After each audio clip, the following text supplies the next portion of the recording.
epic collapse on Thursday night in crystal clear, high definition 4K.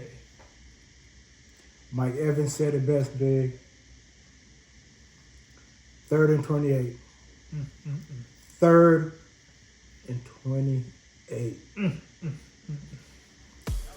That and more on the next episode of Buccaneers Captain Report. Stay tuned. Stay locked in.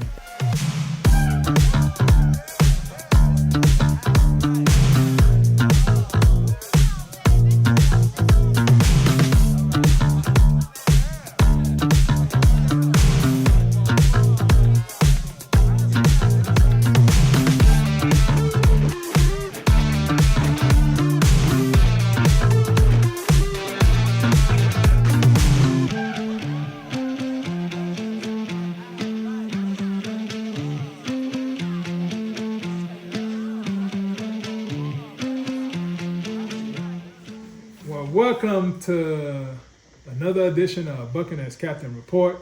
I am big and he is small, AKA Jive, and we're coming to you after the Thursday night collapse of the Tampa Bay Buccaneers to the Atlanta Falcons.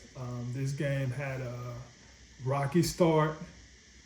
It had good middle part, and then at the end, the knife just got stuck in our side again and again, and they turned it, and that's how we ended up losing the game. So, Jay, I know you have thoughts. What are your thoughts on this stupid, dumb game, man? First off, what's happening, captains? If you're a Bucs fan and you locked in, I feel your pain. And I know y'all feel my pain. All pain.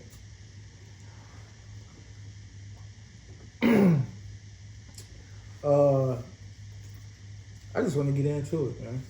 Get into it. I just want to get into it. But if you watched our previous episode, the pregame preview, you guys already know where I was at, the mindset I was at. Really wasn't excited for the game. I went in the game doubtful that we were going to win. Even though my prediction, I said we were going to win. But I knew it wasn't going to happen. Yeah, I thought we were going to lose. I predicted us to lose, but not like this. Oh, God, not like this. Your prediction was lose? Yeah. Oh, damn. Yeah. I missed that. Yeah, I predicted us to lose. I thought it would have been like a kind of like back and forth game or a defensive struggle. This is bad. Yeah, so let me get into it. Breakdown of the game. Bucs get the ball first, of course, 3 and out. Then Atlanta get the ball, 3 and out. Bucs' second drive is where we receive most of the action. A pair of passes to our returning receivers, to Mike Evans and Jalen McMillan, which gets the Bucs down to the red zone. Finishing that drive with a touchdown run by Sean Tucker, putting the Bucs first on the scoreboard.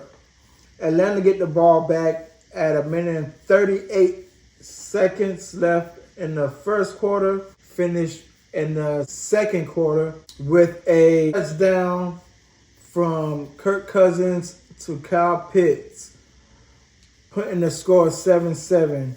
And near the bottom of the second quarter, the Bucs had to settle for a 3-point field goal to put the score 7-10, Bucs up. Atlanta comes back around.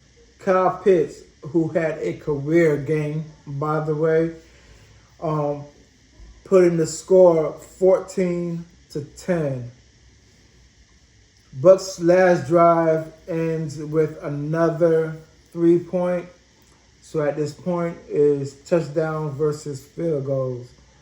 And that puts the score 14-13 going into halftime.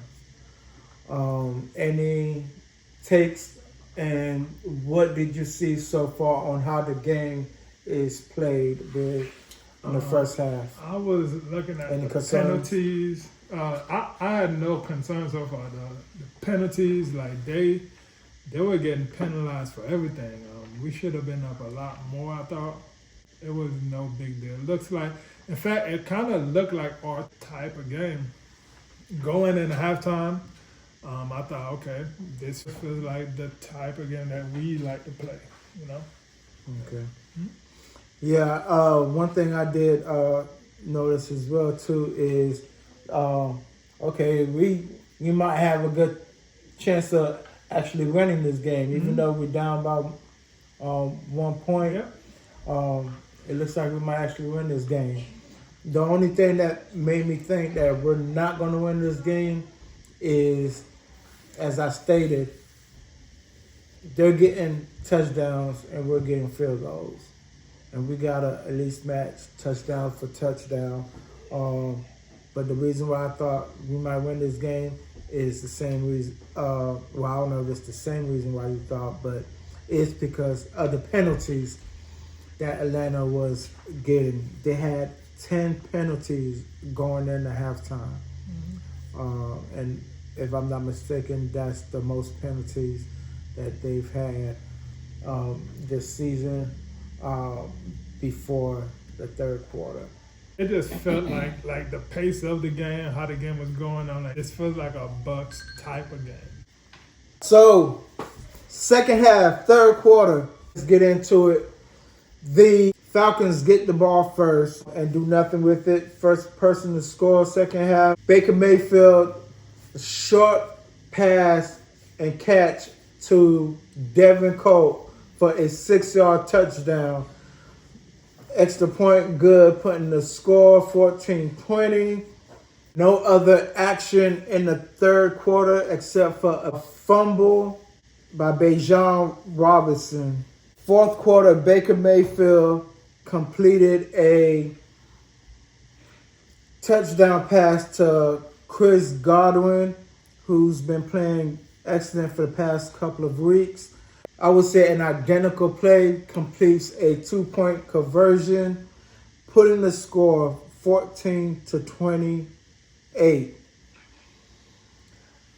Atlanta closes the Bucs lead with Bijan Robinson rushing for a 6-yard touchdown.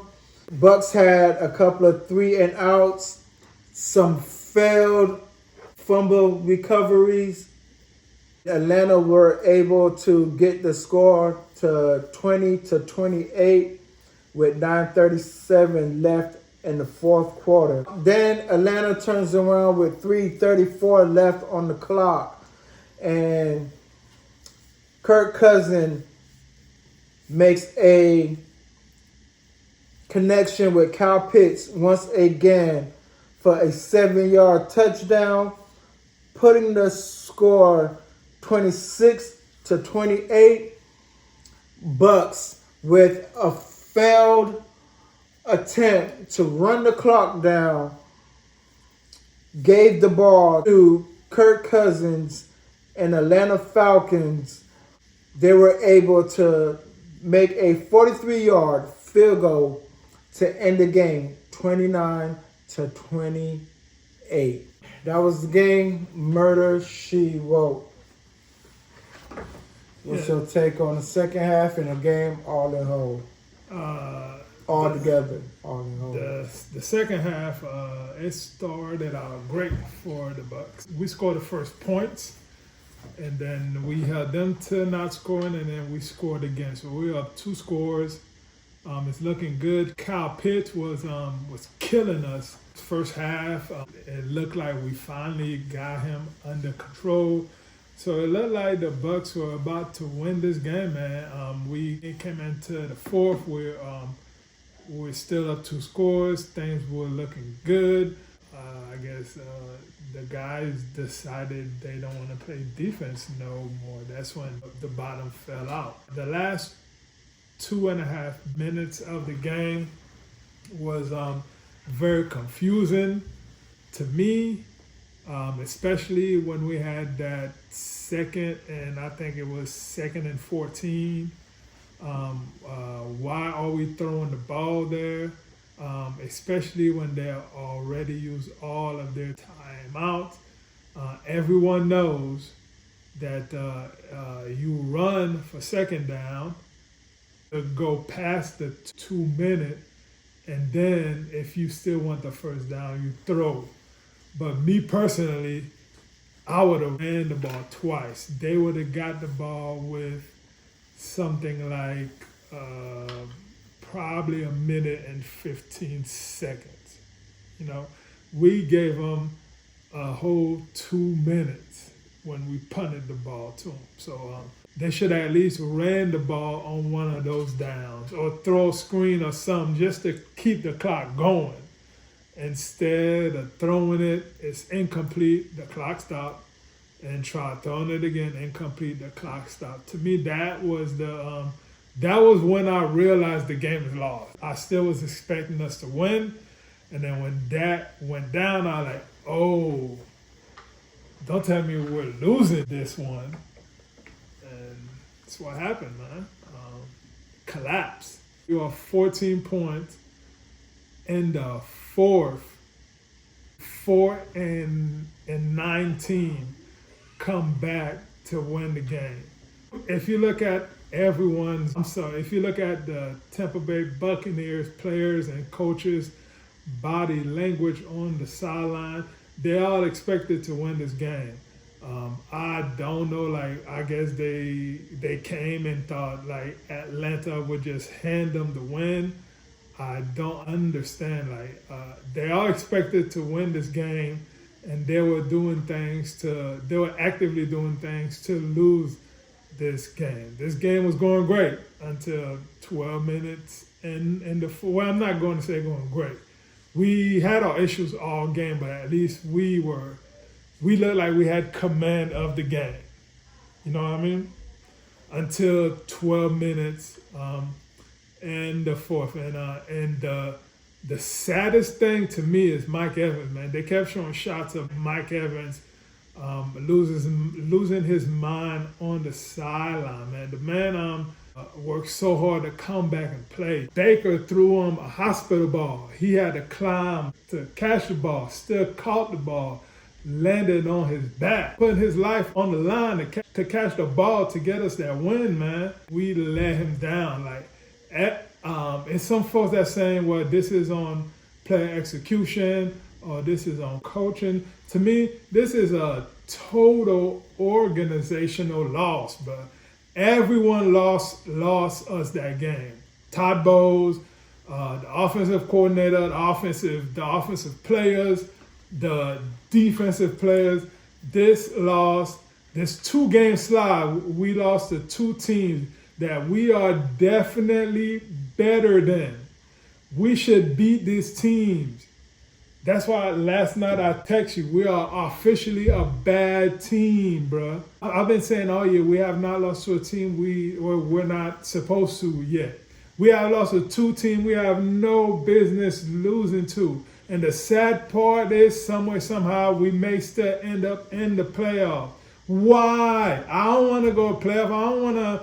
I don't want to get embarrassed by the Seahawks or the Rams. And all playoff games are primetime games, man. Why? So I don't know what they should do to fix it. Some folks are saying fire the coach. I'm with it, but I really get nervous when it comes to letting coaches go, because I've seen us fire a coach, and it was 10 years of suck, 15 years of suck after that. We're stuck between a rock and a hard place, man, and it fucking sucks, man. It sucks.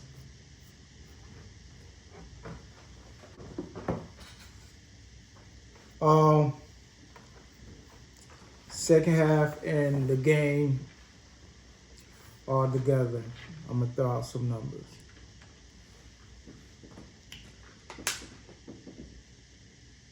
Third and 28.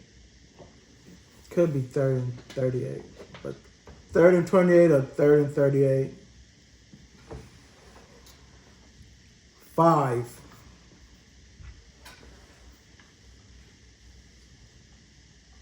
interceptions in the last 5 games. 19 for 19 penalties on a team that beat our ass. 14-28. The score at the top of the fourth quarter.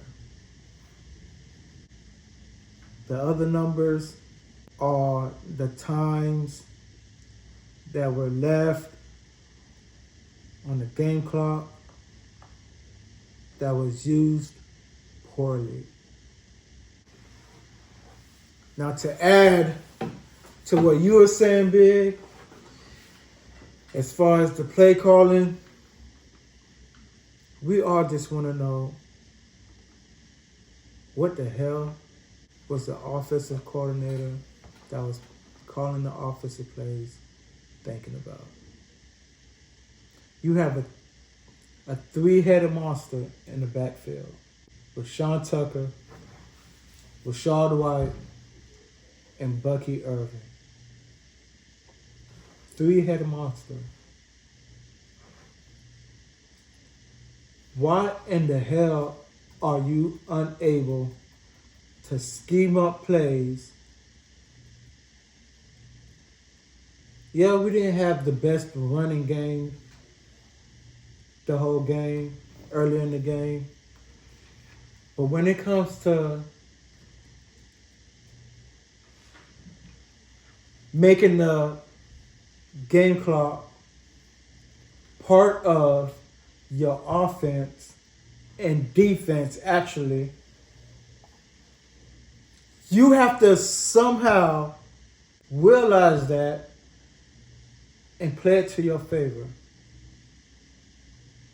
Why are we throwing the ball to potentially, as you can see, stop the clock on the incomplete pass with your quarterback as strong-willed and motivated as he is, and not taking any talent away from Baker Mayfield? But clearly, he has not, for the past few weeks, been having his best games at all. Miscues, misplacement of balls. When it comes to connecting with Emeka Egbuka, he's been off. When it comes to throwing the ball in the end zone to Mike Evans, the passes have been high. Clearly there's something wrong where it is possible that he is still suffering from his previous injury. Clearly, on the side of the defense, there is somehow, from coaching to personnel to players, that for us fans and us analysts could clearly see there's a disconnect. I think Todd Bowles lost the locker room after this game, Big. Honestly, I'm done. I don't even want to continue. Are you done? Yeah. Let's go ahead. I don't even want to continue. I'm so mad. I want to really say a lot, but at this point, it's going to be a lot of nothing. I think I actually really said what I wanted to say in previous shows. Like, I called it. I think I knew we games- was gonna lose. I think the games that we won earlier in the season were fluke games. No, they were not fluke. Let me break it down. I don't think they were. I'm gonna tell you why. I'm gonna tell you. Go and I'll go. Let me finish before you say they're not fluke. Before you just interrupt me.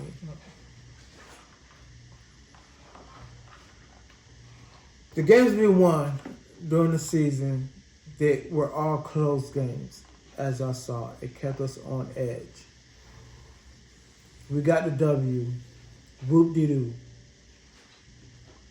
All right? But the games that we won, pay attention to the games. They were all close games. Mm-hmm. But within those games, the mistakes that made us lose these games that we have lost, the same miscues, the same play calling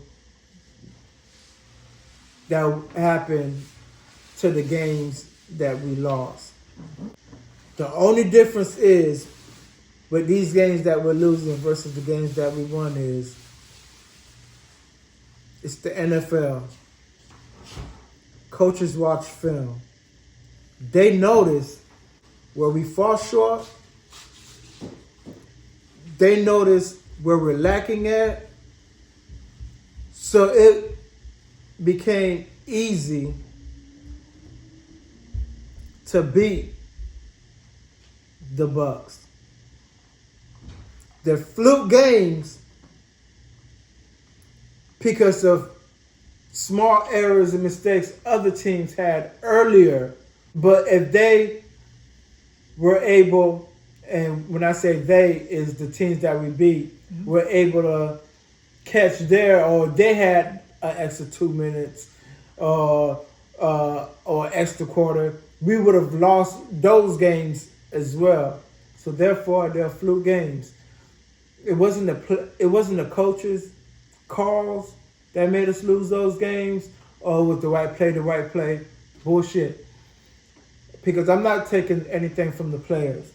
It was the talent of the players and the will that they had to complete the games and to make us win the games. But the play calling since the second week or the first week have, up until now, and I've been yelling it since the third week, have been, I hate to take a man tagline, but it's the right tagline for this situation, has been trash. Jay, you are right about everything you just said. We've been making the same mistakes all year. You're right about everything except the fluke part. Think what's missing from the games that we win. Think what's missing. Mike Evans wasn't. No, not Mike Chris Evans. Godwin. What's missing? Think. Come on, it's right there. The games What's that we missing? won Yeah, the versus games the games that we won. What's missing? What's missing? We were saying it all the time in the beginning of the year. What's missing?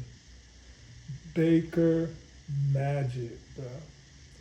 A bunch of those games, we were down, and he brought us back. But you know, that's why now that's just not happening.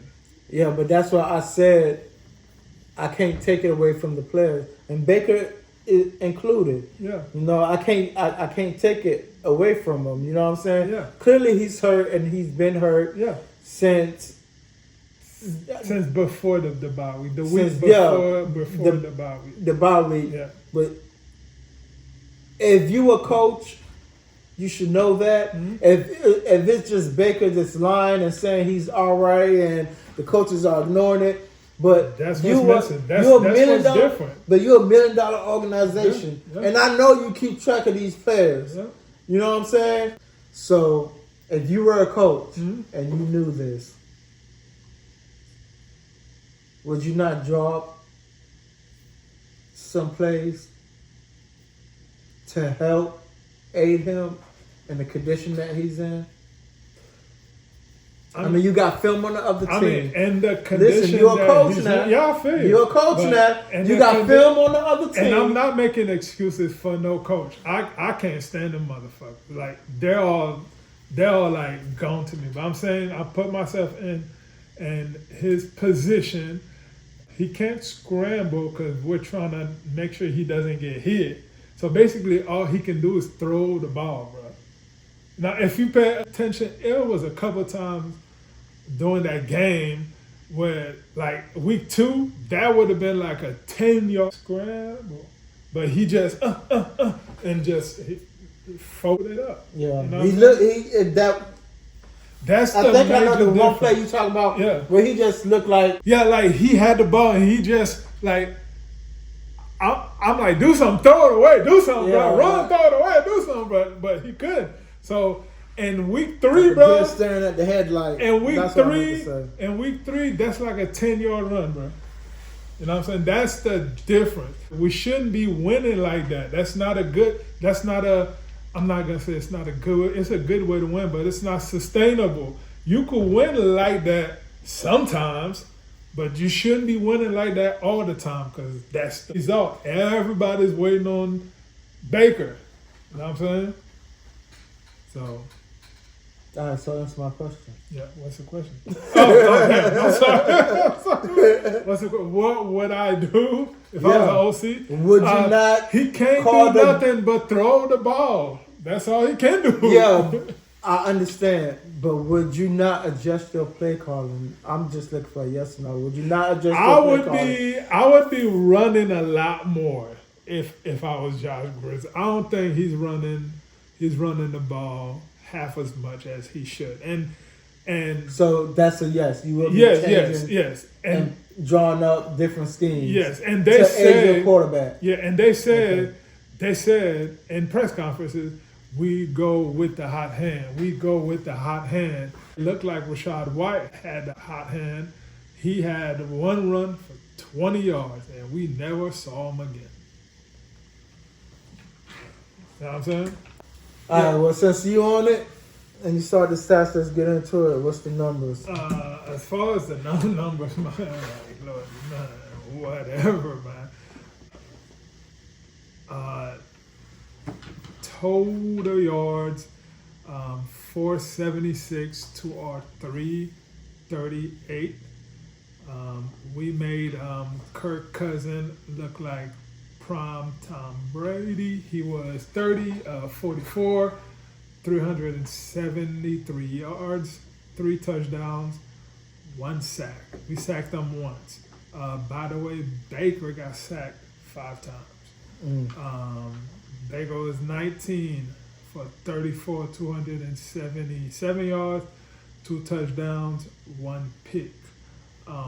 Bucky ran the ball 16 times, had 60 yards. That's 3.8 yard a tote. Sean Tucker had 4 rushes for 7 yards, that 1.8 yard a tote. And we talked about Rachaad White. They should have gave him a few more plays. Mike Evans, welcome back. Came back beasting, bruh. Mike Evans, 6 catches for 132 yards. Beasting. But what gives me cause to pause, but it's his first game, so I'll give him a pass. He did have 12 targets. Emeka Buka had 4 for 64. McMillan looked crisp, man. He had 2 for 38 yards, and of course Chris Godwin had 4 catches for 20 yards, 1 touchdown, 1 2-point conversion. That's what the people out there call an octopus, apparently. Tez had a ball thrown to him. He didn't catch none. I was hoping that Tez could have some plays on up for him. I'm gonna pause for. Is it okay if I pause and say something? Now, when you say you don't like our offensive coordinator, y'all talk about the way he called plays, play calling. when I say I don't like him, I don't feel like he's using his weapons efficiently, man. Right. You have a That is Tez. rough. You have a Tez. I did not see now one screen to Tez. Yeah, I think they All only night. threw him the ball like Once. Yeah. At one point of the night, we had Mike Evans, Emeka Buka, Jalen McMillan, Chris Godwin, and Bucky Irvin all up the field at the same time. I swear I got chills, bro. I was like, oh my God. Mm. He's not using his weapons effectively. You know, like Tez to me is supposed to have a couple of screens. Bucky is supposed to, now I'm saying Chris is supposed to have a couple of screens. Chris is like the screen god, bro. You know what I'm saying? Like he's known for screens. So that's that. As far as defense, individual player, Antoine Winfield was leading the team in tackles with 8 tackles and 5 assists. That's not good, bro. That's not good for a safety to be leading the team in tackles. All right. Levante had 3 tackles, bro. He played a whole game, bro. Those are not Levante numbers, man. Yeah, the only highlight he had was that strip. I think Fumble, this he is. was part of the. I think this is going to be his last year, because you can tell. You can definitely tell it's not the same. But to me, looking at defense and everything that happened, like I'm not going to say this is like the worst stat, but this is not a good stat. Antoine Winfield should not lead the team tackles. I hate that we just had 1 sack all game. Like, what's that? Kirk is a literal statue, bro. Yeah. In fact, the few times we came to him, he frantically just threw the ball. Kirk Cousins is a literal statue, bro. Anytime we blitz, bro, he'll freak out. Yeah. But we blitz like twice. Yeah. Special team had the first time they had a good day, but that good day was ruined by an offside penalty by Zion McCollum on the field goal attempt. Do you remember that? Yeah. On the field goal attempt. He continues to fuck up. Yep. So they took that 3 off the board and got a touchdown instead. So yeah, man. So those are the stats, man. Like I could go in more, but why? Like it's punishment at this time. So yeah. Oh no! I got one more. I talked about Kirk Cousins already, but for some reason against us, I said during the pregame against Tampa, Kirk Cousins goes off, and it's not just Todd Bowles' Tampa. He's been going off against Tampa ever since he played in Washington. Like he got a personal vendetta. Yeah, like we ain't did none to you, bruh. He probably went out for a job. Man, they ain't hire him. We don't want to pick him or something. Bro, you know what's crazy? I think earlier the year I was like, man, I wish we had Kirk Cousins over here. I did not. Last year I was saying that before we even thought of this. Oh, for real? You remember I said? Yeah, you were saying that. I said, man, we need a backup quarterback. We need to get Kirk Cousins. This man's, like, I don't know why, but when he plays against Tampa, his Superman cape come out, bro. This man he's like a man amongst boys, man. He's just slinging that rock all over the field, man. You like that? You like that? You like that? Happen what's against us? Why you had to bring that up? Damn, against us, man. And also, Kyle Pitts. Kyle Pitts was the 4th overall pick. right? Mm-hmm. Kyle Pitts has had 1 touchdown all year this year. Yeah. How many did he get against us? Was it 2 or 3? I think it 2. was 2. All right, now I'm not But- I'm not done. I'm Go not ahead, done. And this is throughout the years, bro. Kyle Pitts is like another player that balls out against Tampa. Every time he plays us, he looks like the 4th overall pick. When he plays everyone else, he looks like a bust, bro. And you know what's crazy? They knew that there wasn't a Drake London. Yeah, man, can you imagine The if second Drake guy was is out there, man? the second guy Golly. is Kyle Pitts. Yeah. What the F is going on to where the defense and Todd Bowles is not, man.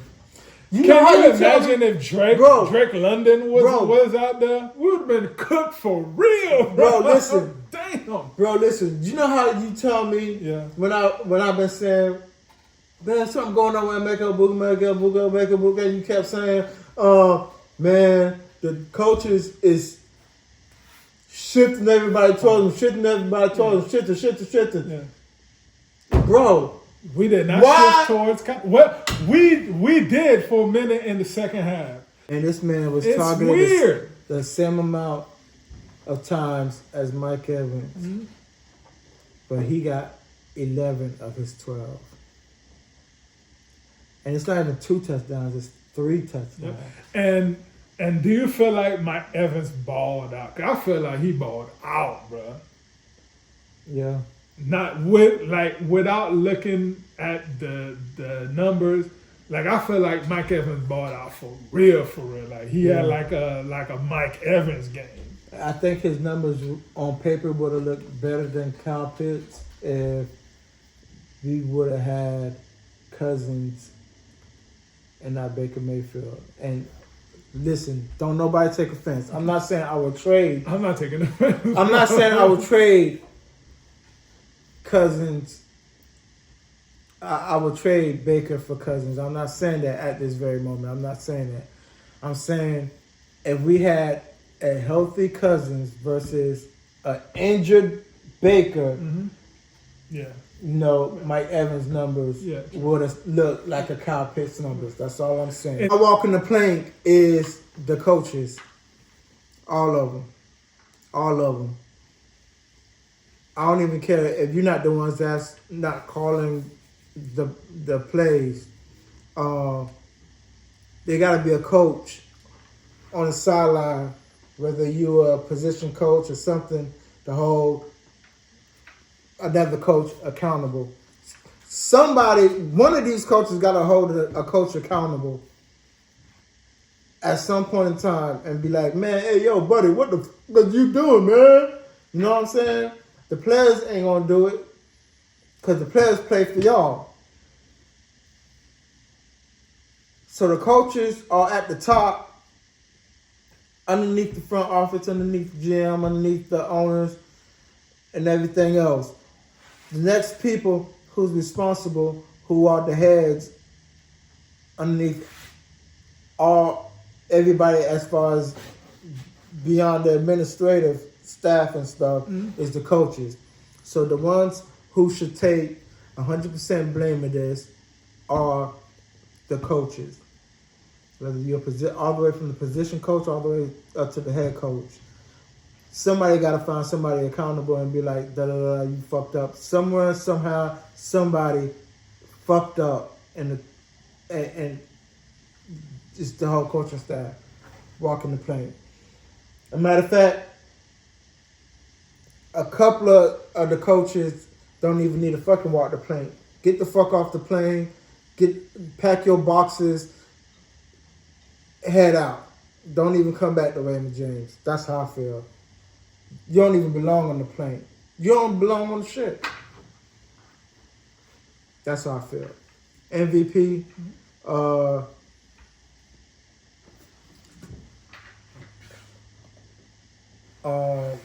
MVP, I'll give it to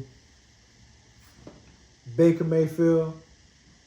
for coming back and playing with heart.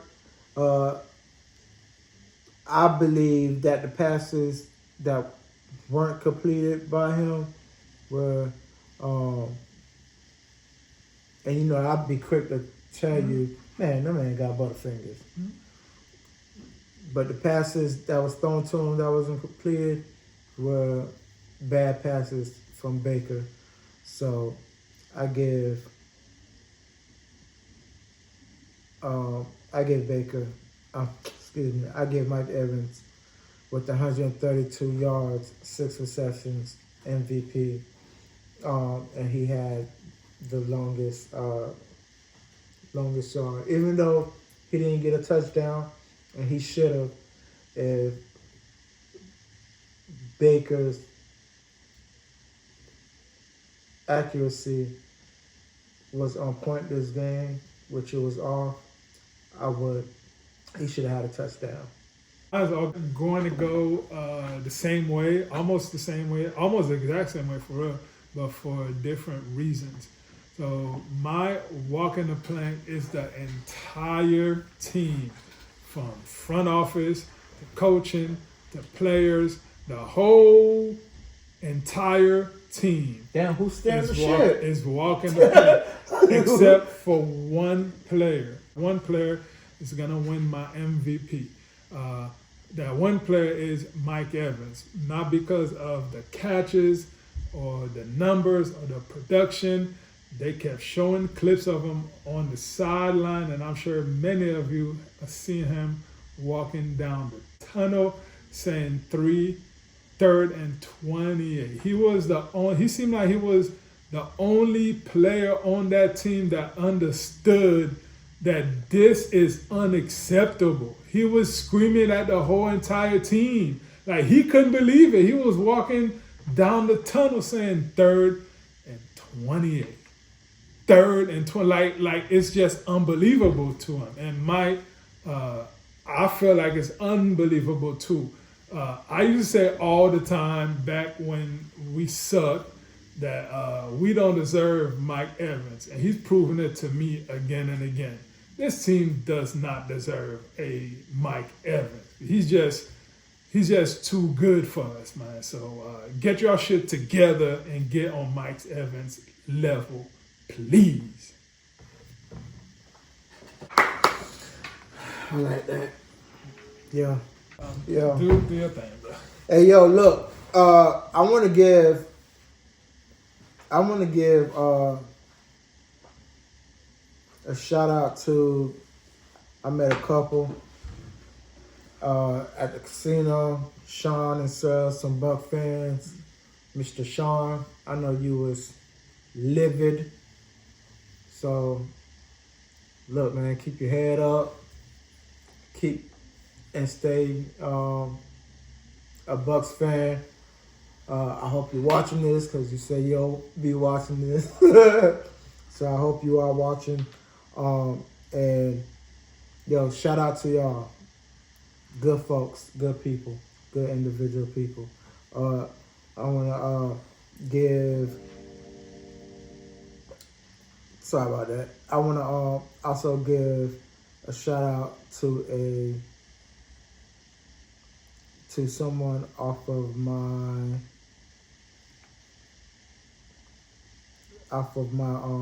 TikTok who had a great take. You know, I should have said it earlier, but since we're closing, I'm gonna read what he said in our pregame next week. I'm not gonna do it because it was long. It was long, so I'll leave it. But if I could find his name real quick, I would at least like to shout him out because he had a great take, bro. A great take.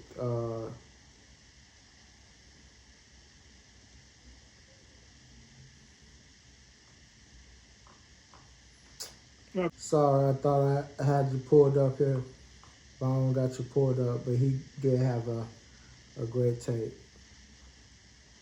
So look out for your shout out on the pregame. But look, appreciate y'all for locking in. You know how I am. Love y'all. Y'all could be watching anything. But y'all locked in with us. Like, comment, subscribe.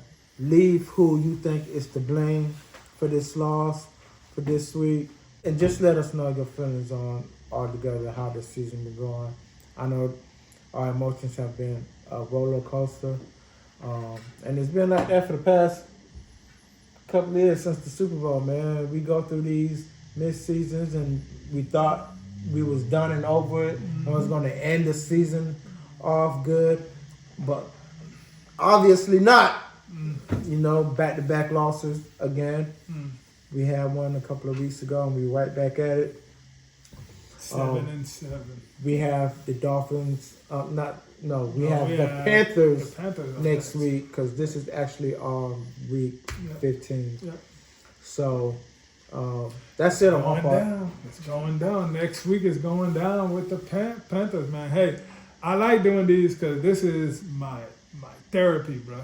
If I wasn't doing these, I'd probably be an angry person all day long. How this Bucs team is going. So thank y'all for watching, for showing us some support. Don't forget to like and subscribe. The subscribe part is very important. Once again, I'm big and he's small. AKA Jive. And we will see y'all on the next one. Love, family.